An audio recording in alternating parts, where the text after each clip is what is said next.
का डर, अगले चैप्टर का टाइटल।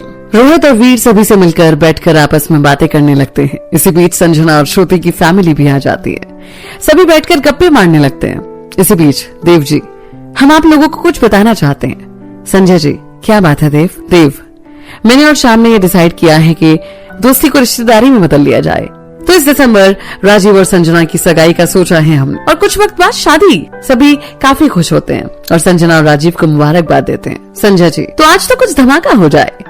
फिर देव एक शैंपेन ले आते हैं और उसे एक झटके में ओपन करके सभी के ग्लास में डाल देते हैं। सभी उसे खत्म करते हैं और उसके बाद खाने बैठ जाते हैं। सभी खाना खत्म करते हैं और फिर संजय जी, यार ताश की एक बाजी हो जाए। देव, पर हम तो 3 ही हैं। संजय जी, बरखुरदार, आप दोनों में से किसी को ताश खेलना आता है? रोहित फिर वीर की तरफ इशारा कर देता है और चारों ताश खेलने लग जाते हैं। उसी वक्त राजीव सबसे कहकर संजना के साथ सबके लिए आइसक्रीम लेने चला जाता है। राजीव, तो संजना तुम खुश हो?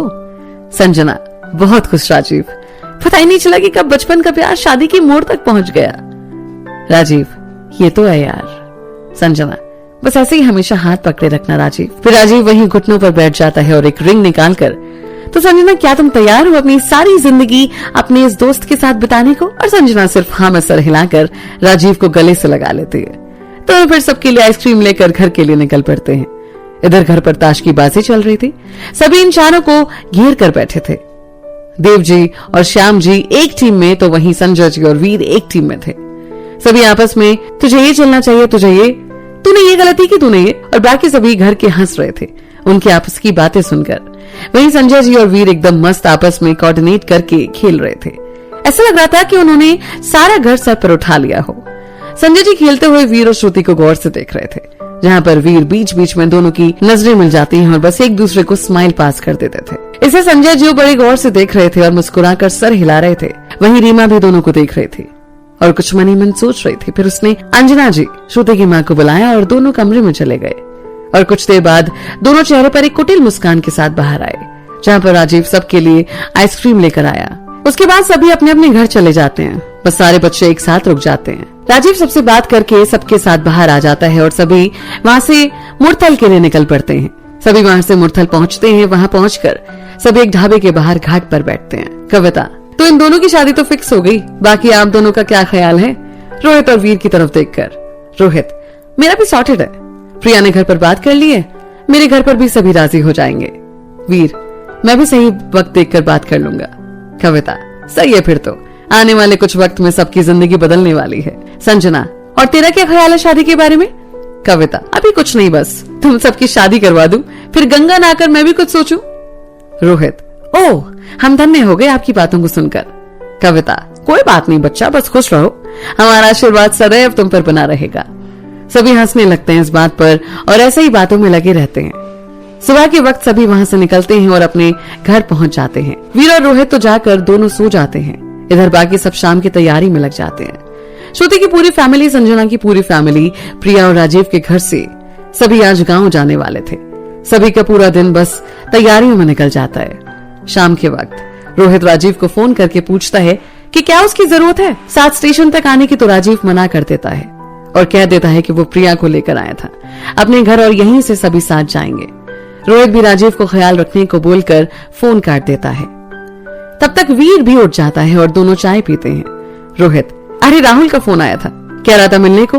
वीर, ठीक है, चलते हैं शाम को, आज सीपी वहीं बैठेंगे कहीं और, गौरव आंचल को भी बुला ले।